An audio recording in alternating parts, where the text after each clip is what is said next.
Hi friends, welcome back. तो चंद्रयान 3 चांद पर कोई जीव क्यों नहीं दिखा। अब हम ये सुनेंगे श्री अमोघ लीला प्रभु से। चलो वीडियो शुरू करते हैं। वीडियो शुरू करने से पहले अगर आप चैनल पर नए हो और आपने अभी तक सब्सक्राइब नहीं किया तो जल्दी से पहले सब्सक्राइब के बटन और बेल आइकन को क्लिक कर लो ताकि आपको हमारे सारे न्यू वीडियोस के नोटिफिकेशन मिल जाए जैसे हम अपलोड करें। अगर आपको वीडियो पसंद आता है प्लीज़ लाइक एंड चलिए शुरू करते हैं। मेरे को लग रहा है कि वो कुछ अपने मतलब स्पिरिचुअल एंगल से बोलेंगे, क्योंकि साइंटिफिकली तो ऑब्वियस है जहाँ एटमॉस्फेयर नहीं है वहाँ पे ऑक्सीजन नहीं है, वाटर नहीं है, तो आपको मिनिमम जो है ऑक्सीजन वाटर चाहिए, उसके वजह से लाइफ आती है। There is no life over there. But देखते हैं वो स्पिरिचुअल एंगल से क्या बोलते हैं। चलो शुरू करें। वेल, हमें बड़ा गर्व है कि हमारे भारतवर्ष के वैज्ञानिकों ने कर दिखाया जो कि और कोई देश नहीं कर पाया, यानी कि चांद के साउथ पोल में लैंडिंग की, जो कि डार्क एरिया है, ठंडा एरिया है, वहां पर लैंडिंग भी हो गई है।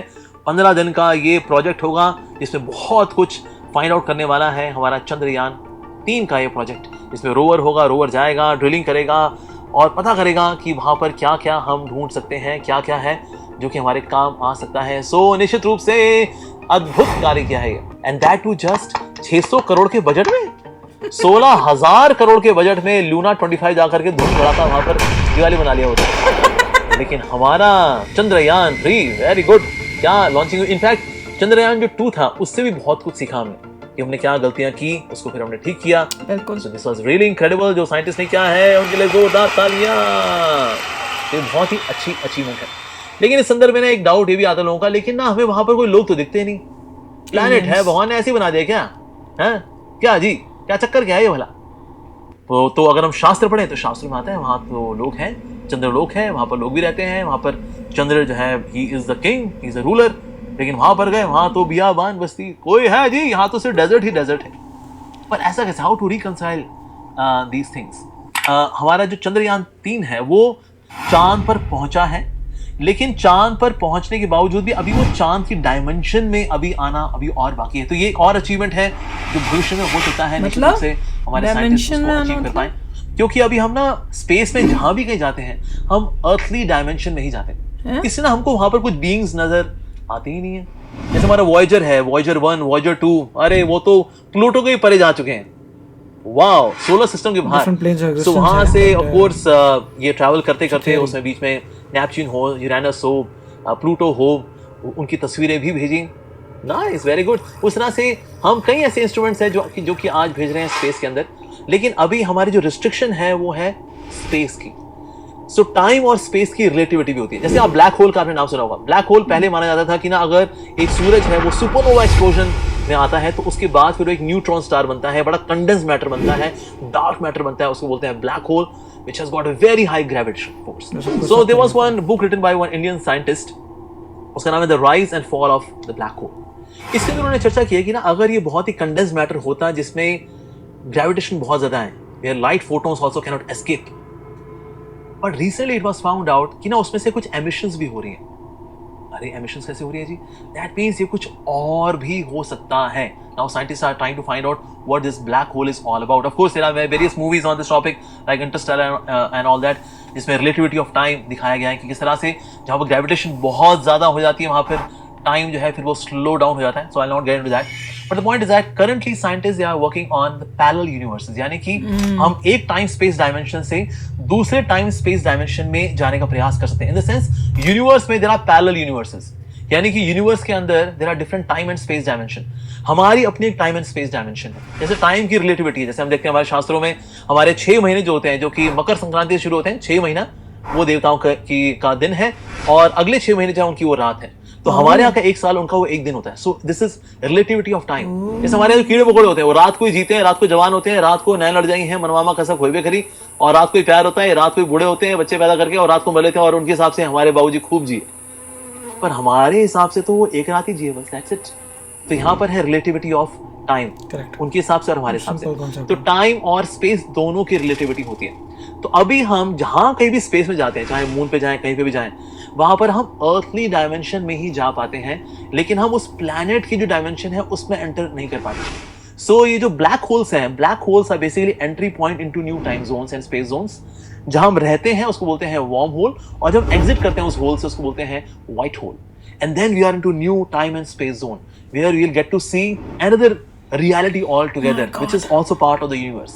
तो इसलिए अभी हम लोग उस एस्पेक्ट तक तो एक्सप्लोर नहीं कर पाए हैं चांद को कि हम चांद को चांद की डायमेंशन में ही देख पाए, लेकिन अभी हम मून तक पहुंच पाए हैं, चांद तक पहुंच पाए हैं ऑन अर्थली डायमेंशन, जिसमें कि हमारा जो भी स्पेस शटल होता है उसको फिर हमने स्लिंग मेथड से हमने ग्रेविटेशन का इस्तेमाल करते हुए पहुंचाया मून तक, और वो मून तक पहुंचा भी है, no doubt, which is incredible job indeed. लेकिन अभी भी हम लोग मून से या किसी भी स्पेस की और किसी भी जो जगह है उसमें जो इंटरेक्ट कर पाते हैं, देख पाते हैं, ऑब्जर्व कर पाते हैं, फोटोज ले पाते हैं या कुछ एक्सट्रैक्ट कर पाते हैं, that is happening on earthly dimension, but there are many more dimensions. जैसे कि Albert Einstein said there are many more dimensions: length, breadth, height, time, another dimension. Now more and more dimensions are getting explored. और इस वक्त जो scientist हैं वो 11 dimensions तक पहुंच चुके हैं, पर हमारी जो महाभारत बता रही है there are 64 dimensions. So more dimensions are yet to be explored. But yes, this in itself is a great success. जो कार्य हुआ है ये बहुत ही प्रेजवर्दी है, हमारी हार्दिक शुभकामनाएं हैं और हार्दिक बधाई है जो ये कार्य किया है इसरो के साइंटिस्ट ने, पर निश्चित रूप से अभी और भी करना बहुत कुछ बाकी है।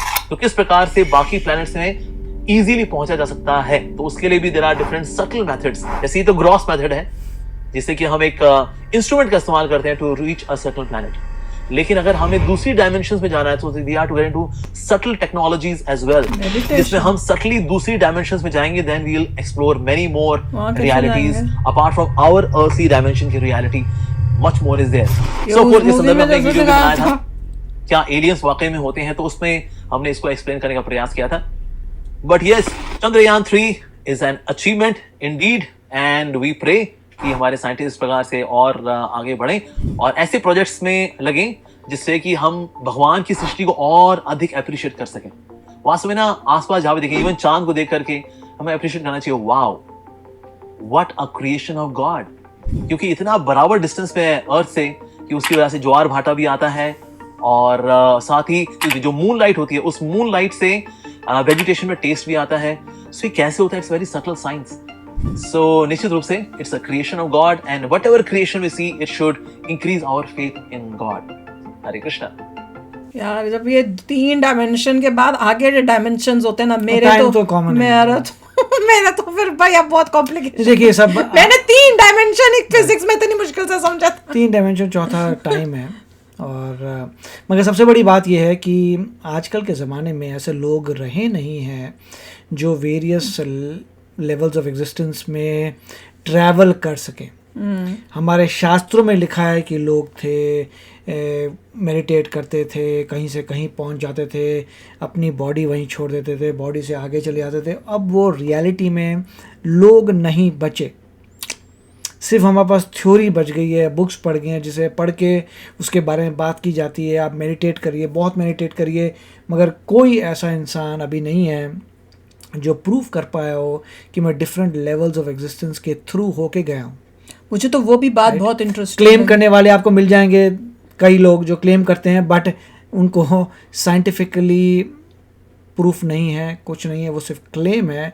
मैं फ्रैंकली इस बात को कहता हूँ, लोग बिलीव करते हैं, दैट्स गुड, जिसको बिलीव करने करिए, but different levels of existence वाले आप कह सकते हैं लोग नहीं है जो कह सके यस कि मेरी बॉडी यहाँ पड़ी है, मैं अपनी बॉडी से बाहर निकला था और मैं कहीं जाके कुछ देख के आ गया, मैं तुम्हें बता सकता हूँ, फिर मैं वापस आ गया बॉडी में, या मैं डिफरेंट प्लेन्स ऑफ एग्जिस्टेंस में गया, मैंने औरों से कांटेक्ट किया, ये क्या वो क्या, इट्स नॉट देयर। वो भी बहुत और वो कहाँ चीजें चली गई nobody knows, but it was there। वो भी बहुत इंटरेस्टिंग था जिसमें बता रहे थे कि मकर संक्रांति के बाद का वो जो 6 महीने होते हैं, वो हमारे 6 महीने उनके लिए क्या, जैसे मतलब बहुत कम टाइम का वो होता है, 1 दिन या कुछ उस टाइप से होता होगा। हर एक प्लैनेट में अमेजिंग, भगवान जी का एक होगा, हमारा इतना महीने है।